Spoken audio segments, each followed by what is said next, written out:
గృహ విద్యుత్ వినియోగదారులకు కేంద్రం అయితే భారీగా గుడ్ న్యూస్ చెప్పింది.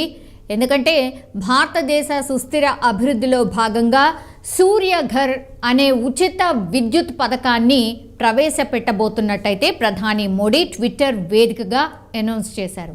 75,000 కోట్లతో కోటి మంది గృహ విద్యుత్ వినియోగదారులకు 300 యూనిట్లు ఉచిత కరెంట్ను ప్రతి నెల అందించేందుకైతే ఈ స్కీమ్ లక్ష్యమని ఆయన స్పష్టం చేసిన పరిస్థితి కనిపిస్తోంది. మనందరికీ తెలుసు, కాంగ్రెస్ సర్కార్ కూడా 200 యూనిట్ల విద్యుత్ని ఉచితంగా ఇవ్వడానికి ప్రామిస్ చేసింది. ఈ రోజేమో కేంద్ర సర్కార్ ఒక గుడ్ న్యూస్ చెప్పింది. 75,000 కోట్లతో అయితే కోటి మంది గృహ విద్యుత్ వినియోగదారులకు 300 యూనిట్లు ఉచిత కరెంట్ను ప్రతి నెల అందించే స్కీమ్ని లాంచ్ చేశారు. సో కాంగ్రెస్ పార్టీ ఇప్పటికే మన రాష్ట్రంలో 6 గ్యారంటీల్లో భాగంగా 200 యూనిట్ల ఫ్రీ కరెంట్ పథకాన్ని ప్రవేశపెట్టబోతోంది. అండ్ పార్లమెంట్ ఎన్నికలు సమీపిస్తున్నాయి కాబట్టి కాంగ్రెస్ పార్టీకి షాక్ ఇచ్చేలా అయితే ప్రధాని మోడీ తాజాగా ఈ పథకాన్ని ప్రవేశపెట్టడం ఒక సెన్సేషనల్గా మారిపోయిన పరిస్థితి. ఎందుకంటే దేశంలో కోటి కుటుంబాలకు 300 యూనిట్ల వరకు ఉచిత విద్యుత్ అందించబోతున్నాం, ఈ పథకాన్ని అమలు చేయబోతున్నామని కేంద్ర ఆర్థిక మంత్రి నిర్మలా సీతారామన్ బడ్జెట్ ప్రసంగంలోనే ఆమె ప్రస్తావించారు. సో దీనిపైదే ప్రధాని నరేంద్ర మోడీ రామ మందిరం ప్రారంభం రోజునే ఈ స్కీమ్ను కూడా ప్రకటన చేశారు. ఇప్పుడు దీన్ని అమలు చేయబోతున్నట్టు కూడా ఆర్థిక మంత్రి స్పష్టం చేసిన పరిస్థితి. ఇంతకీ ఈ స్కీమ్ ఏంటి, అసలు ఎవరు అర్హులు, ఉచిత విద్యుత్ ఎలా పొందాలి, ఇవన్నీ వివరాలు ఓసారి తెలుసుకునే ప్రయత్నం చేద్దాం. ఈ పథకంతో అయితే గృహ వినియోగదారులకు ప్రతి సంవత్సరం 15 నుంచి 18 వేల వరకు డబ్బులు ఆదా కాబోతున్నాయని మోడీ సర్కార్ అంటోంది. ప్రధాన్ మంత్రి సూర్యోదయ్ యోజనగా చెప్తున్న ఈ పథకంలో అయితే ఇళ్లపై సోలార్ ప్యానెల్స్ ఏర్పాటు చేసుకోవాల్సి ఉంటుంది. సో ప్రభుత్వ రంగ సంస్థ REC ఈ స్కీమ్ నిర్వహణ సంస్థగా ఉంటుంది.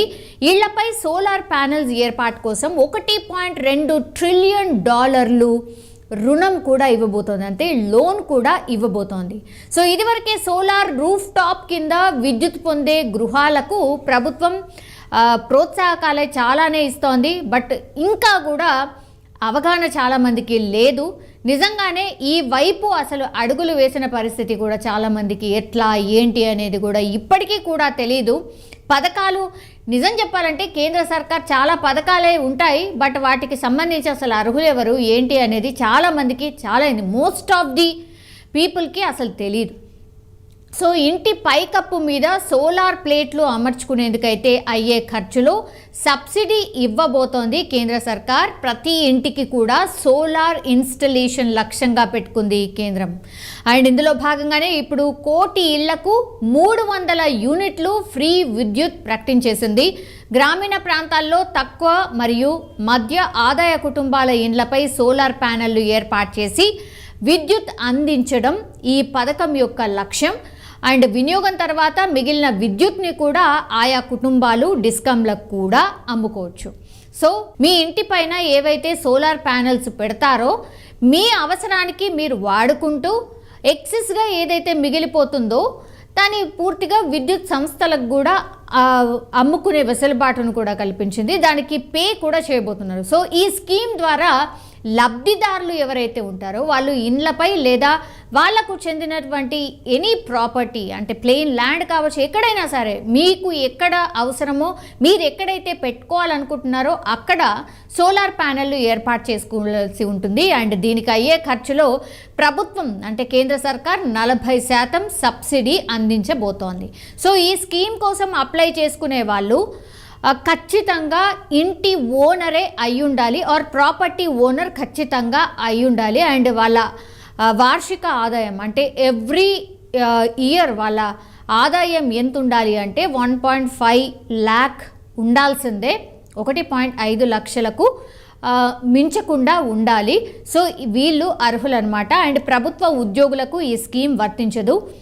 గవర్నమెంట్ ఎంప్లాయీస్ ఎవరన్నా సరే ఆ స్కీమ్ అయితే వర్తించదు. అండ్ ఈ స్కీమ్ కోసం అవసరమైన పత్రాలు అంటే డాక్యుమెంట్స్ ఏవైతే ఉంటాయో వాటన్నిటిని కూడా సమర్పించాలి లేదా ఆన్లైన్లో అప్లోడ్ చేస్తే సరిపోతుంది అన్నటువంటి మాట చెప్తున్నారు. సో తప్పుడు వివరాలు ఇస్తే మాత్రం అప్లికేషన్ ఖచ్చితంగా రిజెక్ట్ అవుతుంది. సో ఏవేవైతే పత్రాలు ఆర్ డాక్యుమెంట్స్ ఏవైతే అవసరం ఉంటుందో వాటిని అయితే ఖచ్చితంగా ఇవ్వాల్సిందే. అండ్ ఇవి మెయిన్ అంటే ఖచ్చితంగా ఇంటి ఓనర్ అయి ఉండాలి.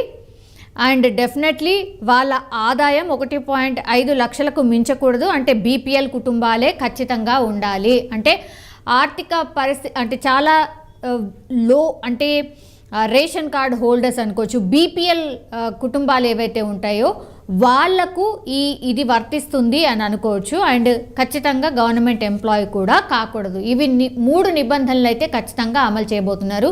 సో ఎవరికైతే